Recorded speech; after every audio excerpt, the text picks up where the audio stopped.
Alrighty, what is going on, everybody? Of course, my name is Blitzwinger, and welcome on back to another Marvel Select review. Today we're going to be taking a look at one of the very few encounters that I've ever had with a female character in the Marvel Select line, so that's quite awesome indeed. And this is, of course, the one and only Jane Foster. Of course, this was a tie-in release with Thor: The Dark World. That sounded like a fart. I know, it was not. I promise you. I would have said if it was. Or edited it out, of course. So, of course, as you can see, Thor: The Dark World right there. So that's obviously an indication of what this is a tie-in. So this is not a version that is based on, of course, the comic book version of Jane Foster or anything like that. This is the film version, aka, of course, Natalie Portman. Now, this, of course, was sent to me by the fine folks at Diamond Select Toys. You can, of course, go ahead and check out their awesome website at www.diamondselecttoys for plenty of awesome Marvel Select toys. A whole bunch of really cool, like, they've got some really cool, like, knickknacks in terms of, like, can openers and bottle openers and some really cool, like, ice cube trays and stuff like that. They have some really neat stuff. And then, of course, also my very favorite things are the Marvel Select toys and, of course, their mini-mates, which are absolutely awesome. So, as you can see, of course, on the back, we get a really nice picture of the figure right here of Jane Foster, along with the really cool base that you get here, which is just awesome, absolutely cool looking. And it also shows you that if you collect both Thor and Jane Foster,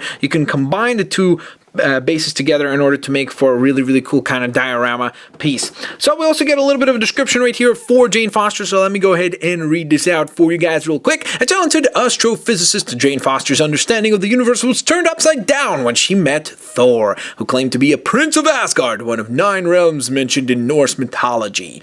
Of course, Jane eventually learned that the stories he believed were true and found herself at the center of one of those stories when a strange form of energy from another realm began to leak into our world. This figure of Jane Foster is based on her appearance in Thor: The Dark World and includes a base that can be combined with Thor's base to form a scene from the film. Of course, we get a really nice shot of Mr. Thor right there as well. And without further ado, let me go ahead and get the figure out of package and let's take a look at all the goodies inside. Alrighty, guys, so I have got the Jane Foster Marvel Select figure out of packaging, and I have to say, I'm not super impressed.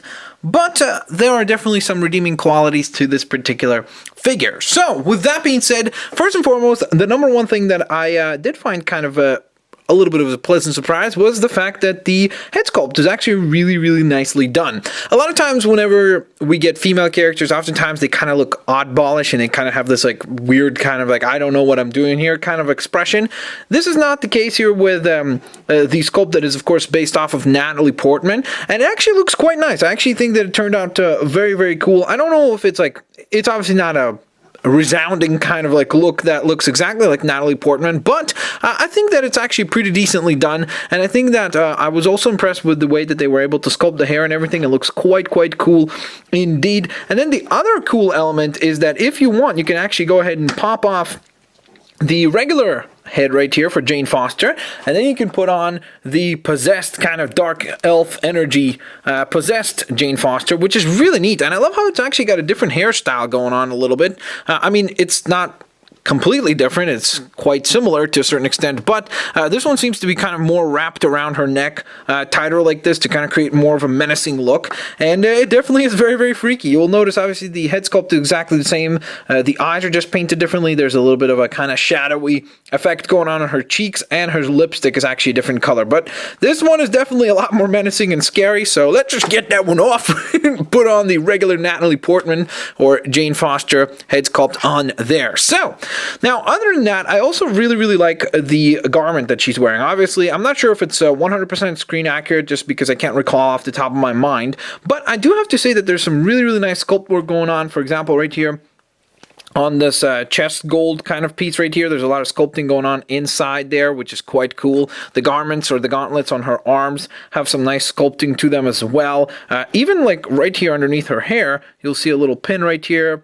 which is quite cool as well. So obviously this is Jane Foster when she is transported to, I believe, Thor's world. That's what I remember this outfit being for. But again, some really nice application of this kind of gauntlet stuff, and then the garment itself is really, really cool, sculpting and everything, and it actually has a really nice paint wash as well, which gives it kind of like a really cool look in terms of being very, very unique, and also kind of adds an element of shadows and such being dropped all over the clothing. But as cool as this garment is, it also created quite a bit of a limitation for me personally, and more importantly for the figure itself. And that is the fact that there is basically no use in any of her leg articulation. Now, the thing is, what that's really cool about her leg articulation is she does have double jointed knees. And for example, the ankles are fairly well articulated. You will see right there, of course.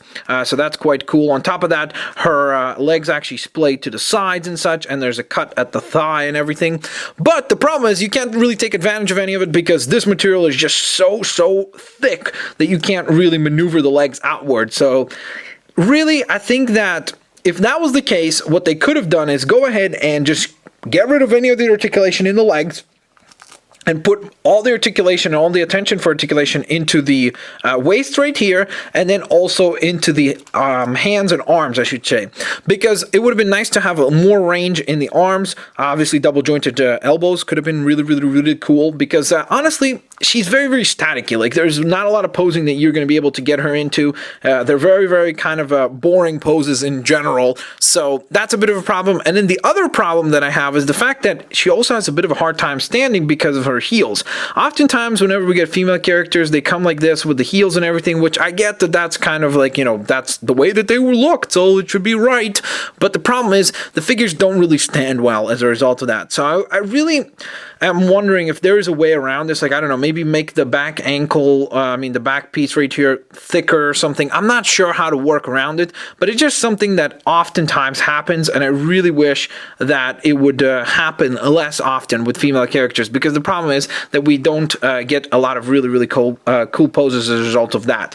But as always, of course, I'm one of those guys that always says, well, it would be really nice to get some more female characters. So with all that being said, I'm still happy that we did get a Jane Foster figure. I think it would have been very easy for them to do just, let's say do a Dark Elf, Thor, and Loki, and just kind of be done with that. But they chose to do one of the female characters. So I think that that's really cool. But I just think that the problem here is that it was a really great idea, but I'm not sure if it was executed to the best of the ability that they could have, at least from the figure standpoint. I also have a little bit of a gripe in terms of, like, it feels to me like the upper torso is a little bit too thin compared to the rest of the body and everything. It just seems like a little bit unproportionate. Like, the upper part of the torso compared to the head and the bottom half just seems like it's too tiny. It feels like it should be a little bit either elongated or shrink the legs. So that is Mrs. Natalie Portman, of course, aka Jane Foster. But additionally to that, we also get a really cool base, and that's kind of like a really cool redeeming quality about this set, in my opinion. Again, I'm still very happy to have a Jane Foster because it's cool. I'm going to put her next to my Thor figure. I don't actually have the Marvel Select Thor. I never actually saw it in stores, but I do have another variation of Thor, so she's just going to hang out with Thor there, which is going to be kind of awkward because she's going to be like twice as tall as him, so it's going to be weird. But nonetheless, of course, this is the really cool base. Obviously, you can see the way that it's cut out right here. It looks a little bit strange because it's kind of like just rounds out. That's because it combines with another part, the Thor base, to make up one complete base. But the base does come with the Dark Elf weapon right here, which is actually really nicely done.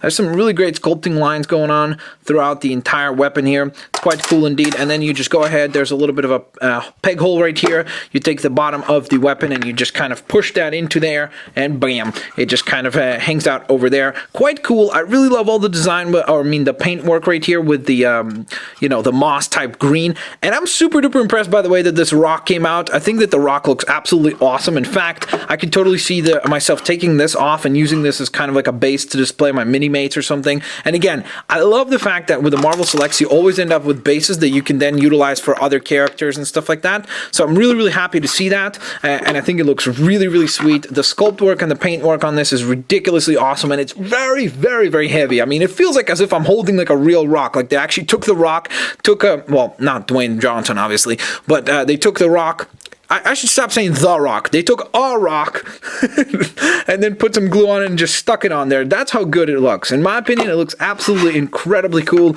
There's also a nice little log right here, which could have used maybe a little bit more brown on top of it to bring out the lines and everything. But again, very, very cool looking, and I think it works quite well indeed. So, there you guys have it. That is, of course, the review for the one and only Marvel Select Jane Foster. Hope you guys enjoyed it. If you did, of course, please don't forget to thumbs up the video, share the video with your family and friends, check out Diamond Select in the description box below, and of course, I'll catch you guys next time. Peace out, see you later, alligators. Bye-bye, guys.